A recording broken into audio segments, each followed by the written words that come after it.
Right now, a news conference at Dayton International Airport is about to get underway. Officials will be releasing new details about the crash at the air show yesterday that killed wing walker Jane Wicker and her pilot Charlie Schwenker. Let's go live to the airport right now for the new information. Transportation Safety Board at the site of an accident involving a 1941 Boeing Stearman. On behalf of the Safety Board, we'd like to extend our condolences to the friends, family members, and fans of Ms. Wickert and Mr. Schwenker as well.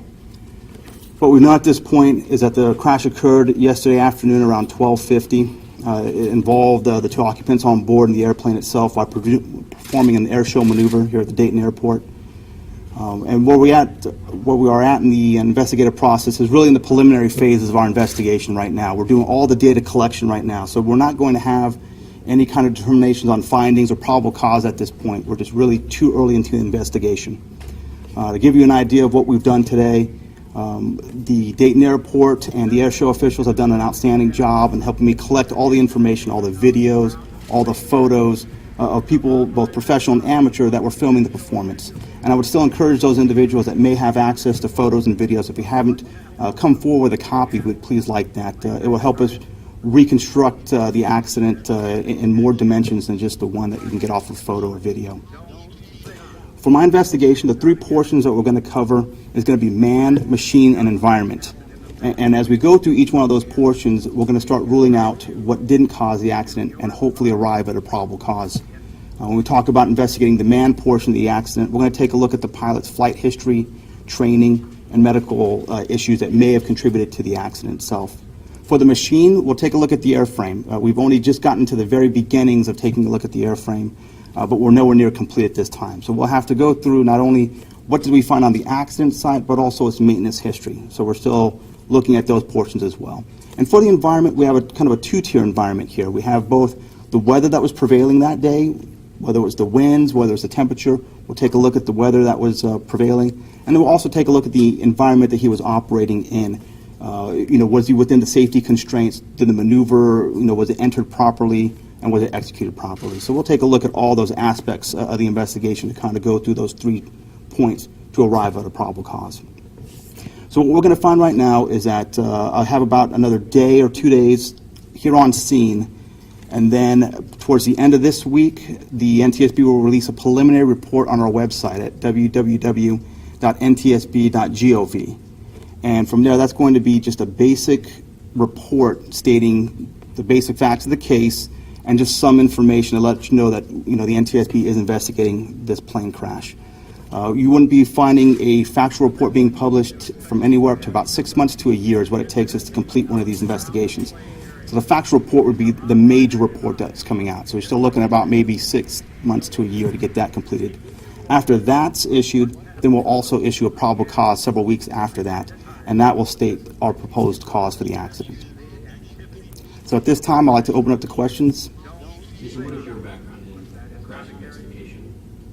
Well, I'm an air safety investigator, so our primary job is to look for the safety enhancements in accidents, and we cover both fatals and non-fatals.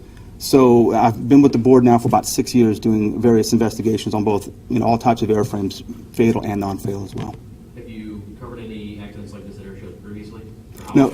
This would be my first air show accident, but I've done several Stearman in the past as well. So it's just a different dynamic that we'll have to work through. But definitely something that the air show folks here are helping me, getting me up to, what limitations do they have, what safety barriers do they have in place, and did those safety barriers work? Is it just yes, you ma'am. working on the investigation, or is it a team of investigators? I'm the sole investigator at this portion. I do have help back in Washington, D.C. I have metallurgists. In this case, I also have people working in our vehicle recorders department that will help reconstruct the video or the accident using the video that we have and photos as well. Yes, ma'am. Did the pilot communicate with an audio tower or anything before? Right now, we have no evidence that he was, other than the typical ATC calls that he would make entering into the air show, the maneuvering box. We have no, right now, radio communications of any kind of distress calls or anything like that. Yes, ma'am. Is there anything in the medical history from either of them that you're looking at in particular that is of any concern? Not really at this point, because we're just in the preliminary stages. So right now, that will be an issue that we do take a look at. For the pilot, we'll do an autopsy and a toxicology, and those reports will be incorporated into my report as well. And then in addition, for every pilot that flies, they get checked out by an FAA medical examiner. So that medical history will also be reviewed. So the medical records in Oklahoma City, they start generating a report for that as well. So that is definitely one issue we will take a look at. Is there anything unusual about the maintenance or maintenance of this particular plane that's been flagged that you might be looking at? No, not really. We go in this with a really open mind, and right now all I'm doing is kind of taking in data. So I haven't really found anything I can really quite rule out at this point. So everything's on the table until I can work through the facts. Yes, sir. Anything obvious that sticks out in your mind at first blush when you look at what happened? Obviously, a wing would fall out would be very obvious, which didn't happen in that. But anything sticks out in your mind as a pro in this?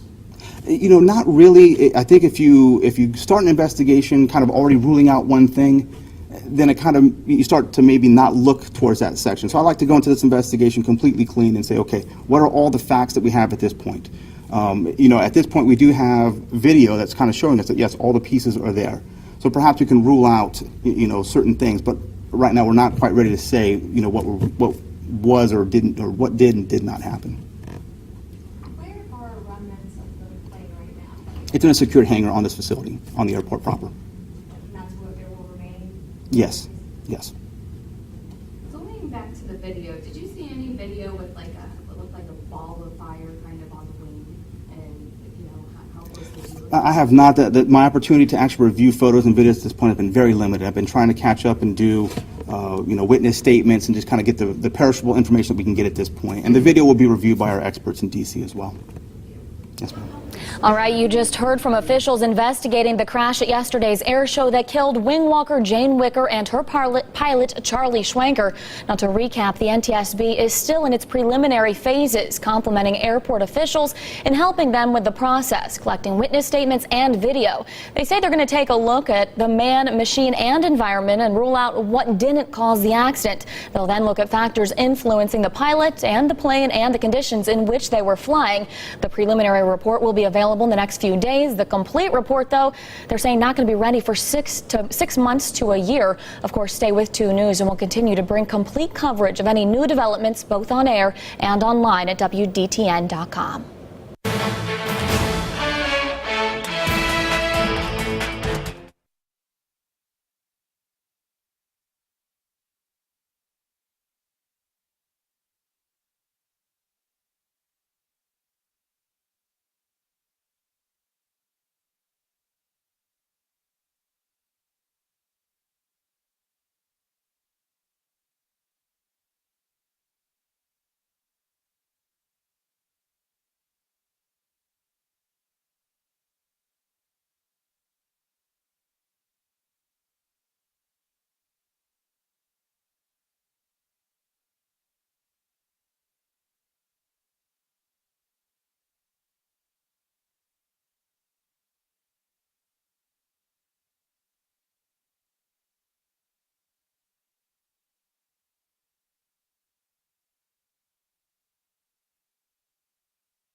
One angle from the ground looking at the plane. Do you have other angles coming the other way looking toward the crowd, or do you need any specific angle for your investigation? We will take any angle that we have. I've only seen two different views, one from one angle, one from a different angle, from a different camera. But what's important to us is not only the video, but also understanding where that individual was when they took the video. And that'll kind of help us also be able to use that video to its maximal potential. I guess as a follow-up, are they all from the crowd looking at the plane? Do you have some coming the other way? Right now, everything seems to be from the crowd. Right. The airport provide you with video? They have rounded up video. I haven't had a chance to go through all of that today. Yes, ma'am. Have safety measures changed since the last airshow crash in 2007? Have you all done any? It's constantly evolving, and it's one that as lessons get learned, they constantly seek for improvement. Nobody ever, whether it's the air races, whether it's an air show, they never just, are happy with what they do. They always do an outbrief and try to figure out, well, what did we do right? What did we do wrong? How can we learn from that? So there's always constant changes. When you talk about the International Council of Air Shows, they're constantly refining the process and making it safer for the next air show.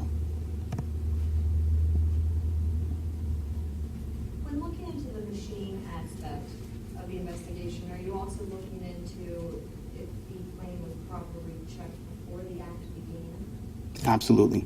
And all of those portions will tie into that, because not only do you have, what's available to us now as a wreckage, but then we keep going back and say, okay, well, when was the last time it was looked at? What was the condition then? When was the last inspection? What was the condition then? And between those periods, were there any problems?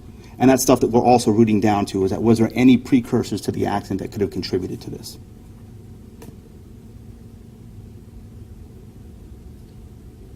Could you characterize social media? Does it help an investigator? Does it hurt an investigator? Help the investigator because you have so many more things to look at. Difficult because there's too much. I don't know if I would go so far to say that. I mean, I would say that, for the video that's being provided, it does give us access. Like I said, that they probably, would not have given to us directly or contributed, to it, but by them uploading it online, that has given us instant access to that information. So in that way, it has been helpful.